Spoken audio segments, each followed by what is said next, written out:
अस्सलामुअलैकुम। इस वक्त मैं मौजूद हूँ आदमरी फार्मा सर्विसेज के स्टूडियो से और साथ ही साथ #हेल्थ की एक और नई एपिसोड के साथ। आज का हमारा टॉपिक है ड्रग अब्यूज़, मंशियात का इस्तेमाल। 21वीं सदी का सबसे बड़ा मसला मंशियात का इस्तेमाल है। United nation office drug and crime के मुताबिक पाकिस्तान में 6.7 मिलियन ड्रग यूजर्स हैं। पाकिस्तान में ड्रग एडिक्शन का टोटल नंबर 7.6 मिलियन है, जिसमें से 78% मेल हैं और 22% फीमेल हैं। ड्रग अब्यूज से दुनिया भर में हर साल 11.6 मिलियन लोग मौत का शिकार होते हैं। आज इसी सिलसिले में गुफ्तगू करने के लिए हमें ज्वाइन करेंगे फैसलाबाद से डॉक्टर प्रोफेसर इम्तियाज अहमद डोगर, जो कि president of Pakistan psychiatry society हैं। इसके अलावा डॉक्टर साहब MBBS MCPS psychiatry FCPS psychiatry हैं। ये अपनी खिदमात DHQ हॉस्पिटल और अलाइड हॉस्पिटल फैसलाबाद में सर अंजाम दे रहे हैं। डॉक्टर साहब department of psychiatry and behavioural sciences, Punjab medical college और फैसलाबाद मेडिकल यूनिवर्सिटी के भी चेयरमैन हैं। आज हम जानने की कोशिश करेंगे डॉक्टर साहब से कि किस तरीके से हम अपने इर्द गिर्द के लोगों को भी और अपने आप को भी ड्रग अब्यूज से बचा सकते हैं। जी जनाब, तो स्टूडियोज़ में हमें ज्वाइन किया है फैसलाबाद से प्रोफेसर डॉक्टर इम्तियाज़ अहमद डोगर ने। चलते हैं डॉक्टर साहब की तरफ और जानने की कोशिश करते हैं ड्रग अब्यूज़ के हवाले से। अस्सलाम वालेकुम डॉक्टर साहब and welcome to our studios. जी वालेकुम सलाम जी and thank you for the invitation. Doctor साहब, जैसे हमारा आज का जो मौजू है वो नशावर अद्वियात के साथ साथ नशा जो ड्रग अब्यूज़ है उस हवाले से है, तो पहला सवाल जो मैं आपसे करना चाहती हूँ वो बेसिकली ये है कि नशा है क्या, या दूसरे लफ्ज़ों में कहा जाए कि ड्रग अब्यूज़ जो है वो क्या होता है। जी थैंक यू वेरी मच। आप लोगों ने बड़ा इम्पोर्टेंट और रेलेवेंट टॉपिक चुना जी, यूथ के लिहाज से, हमारे पाकिस्तान की हेल्थ के लिहाज से। और नशा है क्या? ऐसे केमिकल्स, ऐसी ड्रग्स जिनको आप एक दफ़ा इस्तेमाल करें किसी पर्पज़ के लिए या क्यूरियोसिटी या किसी भी रीज़न से, लेकिन ऑनवर्ड फिर आप उसको यूज़ करने के लिए कंपेल हो जाए, आप उस पर मतलब डिपेंडेंट हो जाए, या आपके अंदर उसकी टॉलरेंस आनी शुरू हो जाए, उसका असरात कम होना शुरू हो जाए और आप मजबूर हो उसको बार बार इस्तेमाल करने के लिए, तो उसको हम नशा कहते हैं कि जिसको लेने पे आप मजबूर हो, कंपेल हो। ठीक है, तो डॉक्टर साहब जब हम बात कर रहे हैं नशा की, तो क्या कौन सी ऐसी वजूहात होती हैं जिसकी वजह से लोग नशे की तरफ जाते हैं, या अगर हम यूं कहें कि माशरे में जो बढ़ता हुआ ये एक वबा की तरह है कि लोग नशा करते हैं, उसकी बेसिक क्या वजूहात होती हैं? बेसिकली इसकी ये मल्टी फैक्टोरियल है, कोई एक सिंगल वजह नहीं है। एक तो बड़ी वजह जाहिर है अवेलेबिलिटी, अगर ये लोग होगा तो लोगों का इस तरफ ट्रेंड बनता है। फिर लोग समझते हैं कि जी किसी स्ट्रेस को कोप करने के लिए, परेशानी को कोप करने के लिए तो मीडिया का इफेक्ट देखते हैं, कोई पीयर प्रेशर जिसमें हम दोस्तों का कह लें, उनका इफेक्ट आ जाता है। फिर आपका फैमिली एनवायरनमेंट है, अगर ब्रोकन फैमिली है, सोशल सपोर्ट नहीं है, अच्छी कम्युनिकेशन नहीं है, आप ज्यादा आइसोलेटेड उनमें। कुछ लोगों में उन्होंने देखा कि जो अपने फेथ से, रिलीजन से, दीन से दूर थे, अपने मजहब से, जो भी उनका मजहब, अगर उन प्रैक्टिस के साथ उतने अटैच नहीं है उनसे। कुछ लोग हम देखते हैं जिनकी पर्सनैलिटी वीक होती है, कुछ लोग जिनकी लाइफ में स्ट्रेसेस आ जाते हैं, जैसे यूथ का उनके ब्रेकअप है, या उनकी कोई फेलियर है जॉब में, उनका कुछ फेलियर है उनकी पर्सनल लाइफ में। और कुछ लोग जैसे उनके सोशियो इकोनॉमिक फैक्टर्स हैं, लेकिन socio economic factors alone reason नहीं है, तो जॉबलेस लोगों में भी ज्यादा है, और जिनकी पर्सनैलिटी वीक हो गई, जिनको कुछ साइकियाट्रिक इलनेस, बात का एंजाइटी एंड डिप्रेशन होती है, उनमें भी चांसेस ज्यादा होते हैं। और जैसे हमने बात की, कुछ लोग क्यूरियोसिटी में भी शुरू कर लेते हैं, तो जस्टिस दूर करने के लिए कि देखें तो ठीक है, बाद में बहुत डाउन हो जाते हैं। तो मल्टी फैक्टोरियल है। हम पेशेंट्स को जब असेस करते हैं तो इन सारी कॉजेज को इवेल्युएट करने की ट्राई करते हैं कि उसमें कौन सी इंपॉर्टेंट है, पीयर का प्रेशर है या कोई और फैक्टर्स हैं जो उसको इस तरफ लाएंगे। बिल्कुल सही। अपनी पेन दूर करने के लिए मेडिकल रीजन से, बाकी चीजों से शुरू कर लेते हैं, देखो टेम्परेरीली होती है उस पर्पस के लिए, लेकिन ऑनवर्ड उसको वो कंटिन्यू कर लेते हैं ऐसे। बिल्कुल ठीक है। डॉक्टर साहब, जैसे अभी आपने खुद भी बताया कि अमूमी तौर पर ये डिप्रेशन और एंजाइटी की वजह से भी या और भी बहुत सारी वजूहात की वजह से इसका इस्तेमाल किया जाता है। तो इंसानी नफ्सियात पर इसके एक्चुअली में क्या असरात पड़ते हैं? क्योंकि अमूमन लोगों को इतना शायद या तो इल्म नहीं है या शायद उनको इतनी आगाही नहीं है। थोड़ा सा अगर डॉक्टर साहब आप इस तरफ तवज्जो दिलाना चाहें कि अगर कोई शख्स ड्रग्स लेना शुरू कर देता है तो उसका नफ्सियाती क्या असर पड़ता है किसी भी शख्स के ज़हन पर? जी, उसके ज़ाहिर है कि बहुत ज़्यादा असरात करते हैं। लोग शुरू में तो यही समझते हैं थोड़ी सी उनसे पर्पस थोड़ी सी रिलैक्स, समटाइम्स होता भी है कुछ लोगों की थोड़ी सी इनिशियली एंग्जाइटी रिलैक्स हो जाए, लेकिन अल्टीमेटली नफ्सियाती असरात इसके एंग्जाइटी उन लोगों में ज़्यादा हो जाती है। विथड्रॉल पे भी वैसे भी इसी के बारे में प्रीऑक्यूपाइड फिक्रमंद रहते हैं।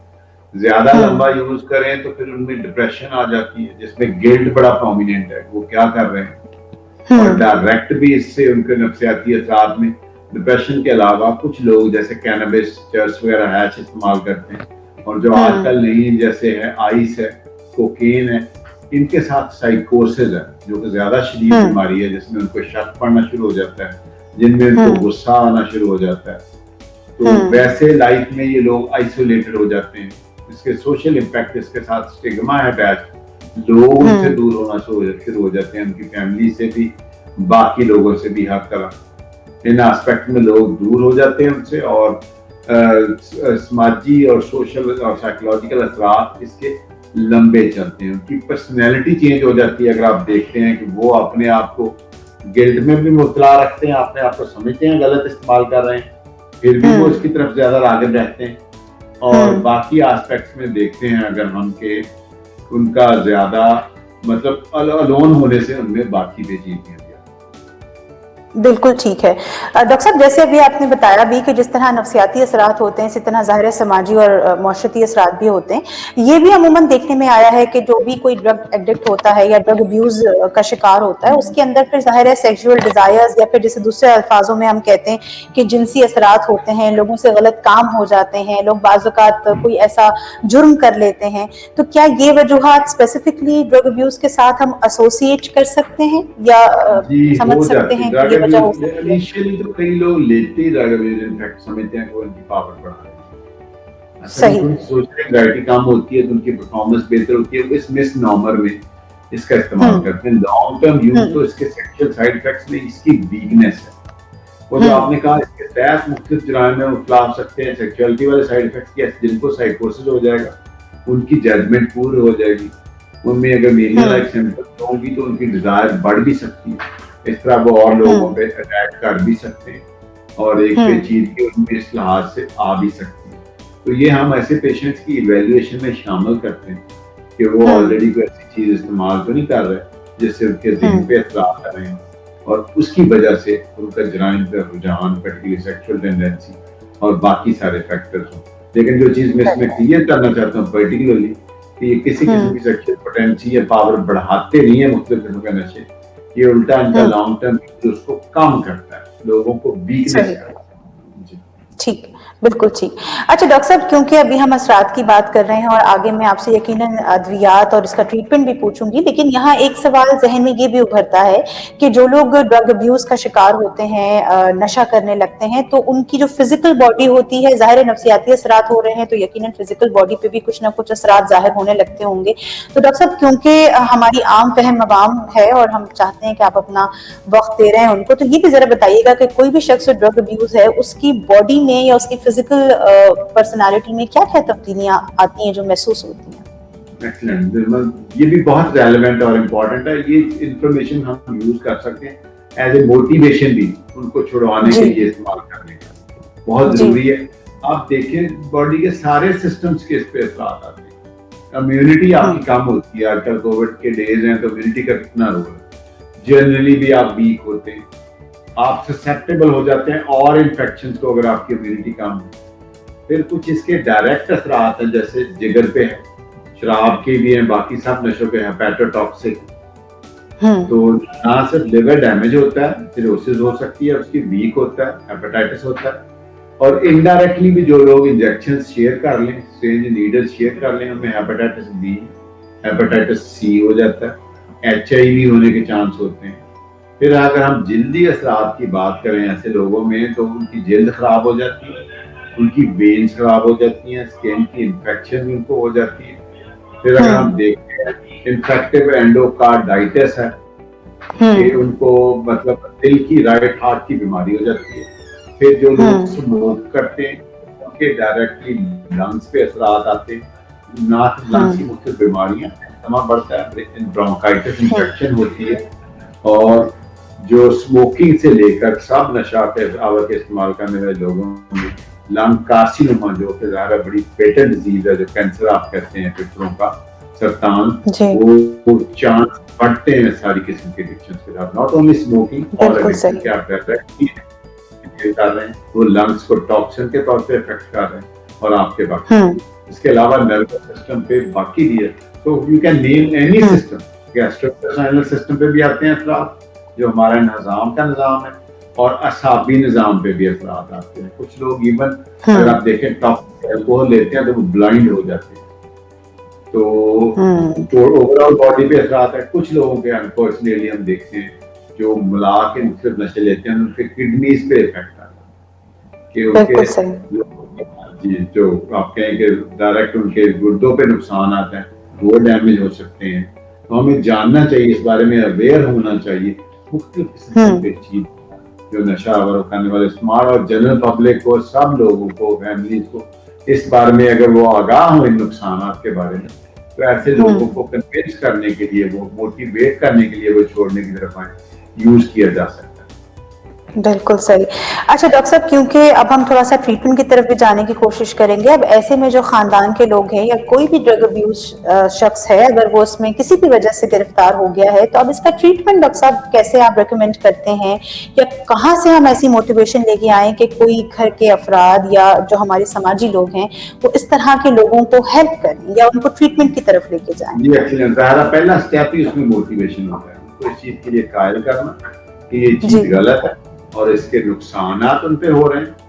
ना सिर्फ जिस्मानी नुकसान, ज़हनी नफ्सियाती भी हैं, जैसे आपने पूछा, समाजी मुआशरती भी है। स्टिग्मा है, बॉयकॉट है, क्राइम्स बढ़ रहे हैं, इससे एक्सीडेंट्स बढ़ रहे हैं और लोगों की मतलब फैमिली लाइफ एक्सप्लोर पे इफेक्ट आ रहा है, हमारी मुल्क की इकोनॉमी पे इफेक्ट आ रहा है, लोगों की यूथ और हेल्थ पे इफेक्ट आ रहा है, उनकी एजुकेशन पे।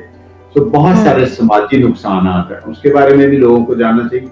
ये सब चीजें अगर हम जानते हो तो ऑफ कोर्स हम एक बंदे को कायल कर सकते हैं कि ये आपकी इज्जत नफ्स मजबूत हो जाते हैं। इससे आपको बैगिंग करना पड़ती है, आपको लोगों के लिए लेने के लिए मतलब क्या क्या तरले नहीं लेने पड़ते इसको एक्वायर करने के लिए, खिलाफे कानून भी है जाहिर। तो ये सारे फैक्टर्स हम मोटिवेशन के लिए यूज कर सकते हैं। और दूसरा, हम उन्हें कायल कर सकते हैं कि ये काबिल इलाज बीमारी है, ये कोई ऐसी इल्लत नहीं लग गई कि जिसके लिए वो सारी उम्र में इसका शिकार हो जाए। अगर हम मेडिकल डिसऑर्डर के तौर पे लेते हैं एडिक्शन को, तो ये काबिल इलाज है, हमें उन्हें उनके इलाज की तरफ राग़िब करना चाहिए। एक इसका सोशल मॉडल होता है जिसमें लोग कहते हैं कि ये लोग क्रिमिनल्स हैं, इनको इनके हाल पे छोड़ दें या इनकी सजा हो। वो दूसरा मॉडल है। मेडिकल मॉडल में हमेशा हम जो प्रैक्टिस करते हैं, जो हम लोगों को एजुकेट करते हैं कि मेडिकल मॉडल को फॉलो करें, इनको मरीज समझें और उसी को हमदर्दी के मुस्तहिक हैं जिस तरह बाकी मरीज, और इनको इनके इलाज की तरफ राग़िब किया जाए, इनकी हेल्प की जाए। और ऑफ कोर्स मैनेजमेंट के फिर स्टेप्स हैं, जैसे मोटिवेशन होगी, फिर पहला स्टेप है डिटॉक्सिफिकेशन, कि आप उनको डिटॉक्सिफाई करते हैं ड्रग्स के असरात में से, उसको निकालते हैं। वो एक स्टेप है। फिर लॉन्ग टर्म इसका हम रिहेबिलिटेशन, कैसे हम उनको दोबारा इस तरफ आने से बचाएं, बहुत सारे लोग आ जाते हैं, और कैसे हम उनको मुआशरे का मुफीद शहरी बनाएं। रिहेबिलिटेशन का एक लॉन्गर प्रोसेस है जो मंथ्स और ईयर्स चलता है, इंडिविजुअल्स के लिहाज से कि वो रिलैप्स पे भी काम करें, बाकी चीजों के लिहाज से। बिल्कुल सही डॉक्टर साहब, आपने काफी डिटेल से और काफी सहल अंदाज में हमारी ऑडियंस को काफी कुछ बताया। बस एक आखिरी सवाल आपसे जरूर करूंगी। आपने खुद भी जैसे बताया कि हमारी भी जिम्मेदारी बनती है। अमूमी तौर पर डॉक्टर साहब, ये भी एक कॉन्सेप्ट है कि जो लोग ड्रग की दवाइयां लेते हैं या अपने आप को उससे निकालने की कोशिश करते हैं, तो बाज़ औक़ात वो अद्वियात बीच में छोड़ भी देते हैं। एज अ साइकियाट्रिस्ट आप लोगों को क्या मशवरा देंगे कि जाहिर है जब वो दवाइयों की तरफ जाएं तो वो किस हद तक उसके पूरे कोर्स को या उसकी मियाद को पूरा करें और फिर एक सेहतमंद जिंदगी गुजार सकें? क्या ये मुमकिन है? बिल्कुल मुमकिन है। जैसे आपने कहा, कोर्स ऑफ ट्रीटमेंट जो भी डॉक्टर प्रेस्क्राइब करे उसको फॉलो करना चाहिए। साथ फॉलो आप रेगुलर उसको दिखाते रहें, जिस फैसिलिटी में भी, इसका इलाज दोनों तरह है, गवर्नमेंट हॉस्पिटल्स में भी है, नॉन कोडिंग लोगों के लिए भी जिनका इश्यू हो, प्रॉब्लम हो, ये नहीं है, और प्राइवेट हॉस्पिटल सेटअप्स में भी है, ट्रीटमेंट सेंटर्स में भी है, जहां जहां पॉसिबल हो अपनी अपनी डिजायर के लिहाज से, विश और अवेलेबिलिटी के लिहाज से लोगों को इसको ट्रीट करवाना चाहिए। और ये बिल्कुल काबिल इलाज बीमारी है और हमें ऐसे मरीजों को ज़्यादा हमदर्दी से देखना चाहिए। और कुछ अर्ली वार्निंग साइंस है पेरेंट्स के लिए, टीचर्स के लिए, जनरल पब्लिक के लिए, जो मैं स्पेसिफिकली बताना चाहता हूँ। अगर आप देखें एक बंदे की रूटीन चेंज हो गई है, बच्चे की सेल्फ केयर बच्चे की खराब हो गई है, उसकी कंपनी चेंज हो गई है, वो चिड़चिड़ा हो गया है, उसका वेट कम हो रहा है, वो लोगों से आइसोलेट हो गया, घर वाले जाग रहे हैं तो वो सो रहा है, और घर वाले सो रहे हैं तो वो जाग रहा है, या वो बंद कमरे में या वॉशरूम में ज्यादा टाइम गुजार रहा है। ठीक है ना, तो ये अर्ली और घर में से कुछ चीजें गायब होनी शुरू हो जाए, उसकी स्पेंडिंग बढ़ जाए और चीजों में, तो ये शुरू के साइन होते हैं जिससे पेरेंट्स आपसे बच्चे के बारे में अलर्ट हो गई, इसमें ये तब्दीलियां आ रही हैं, कहीं इसकी वजह पे ऐसी बात तो नहीं, वो प्रोब करें, उसकी कंपनी को एक्सप्लोर करें और नई चीजों के बारे में, वैरायटी के बारे में अपने आप को वेल वर्स रखें। हमें एज ए सोसाइटी भी हमारी ड्यूटी है कि हम इन चीजों के बारे में जाने, चूंकि बड़ी कॉमन है और अनफॉर्चुनेटली बढ़ रही है, तो उसको कंट्रोल करने के लिए हम सबको, not only health professionals, NGOs को, मीडिया को, print and electronic both media को, इवन सोशल मीडिया को और रेस्ट ऑफ द सोसाइटी को भी अपना अपना रोल प्ले करना चाहिए, ताकि हम इसको मिनिमाइज कर सकें। और इसके इनडायरेक्ट बेनिफिट्स तो ज़ाहिर है, हमारी डायरेक्ट उस बंदे को तो है ही, इनडायरेक्टली भी हमारी सोसाइटी को, जनरल हेल्थ को, इकोनॉमी को, सोशल एस्पेक्ट्स को बहुत सारे बेनिफिट्स होंगे अगर हम अकेले ड्रग अब्यूज को कंट्रोल कर लें, मिनिमाइज कर लें। बिल्कुल सही। बहुत शुक्रिया डॉक्टर साहब आपका कि आपने अपना कीमती वक्त हमें दिया, और आई होप कि जितने लोगों ने ये प्रोग्राम अब सुनना है उनको यकीनन इससे बहुत फायदा होगा। बहुत बहुत शुक्रिया। बहुत शुक्रिया आपका भी और बहुत शुक्रिया हमारे स्पॉन्सर्स का भी। Thank you. बहुत शुक्रिया। उम्मीद करती हूँ कि आपको हमारा आज का प्रोग्राम भी पसंद आया होगा। इन प्रोग्राम्स का मकसद बढ़ती हुई बीमारियों के मुताल्लिक आगाही फराहम करना है। अगर आपको हमारे प्रोग्राम्स पसंद आ रहे हैं तो अपना फीडबैक देना, अपनी सजेशन देना हमें बिल्कुल ना भूलिएगा। आदमजी फार्मा सर्विसेज के यूट्यूब के पेज पर भी और साथ ही साथ हमारे फेसबुक के पेज पर भी जाकर आप अपनी सजेशंस हमें दे सकते हैं। मुझे और मेरी टीम को अपनी दुआ में याद रखिएगा। इंशाअल्लाह आपसे जल्द मुलाकात होगी। फ़ी अमान अल्लाह।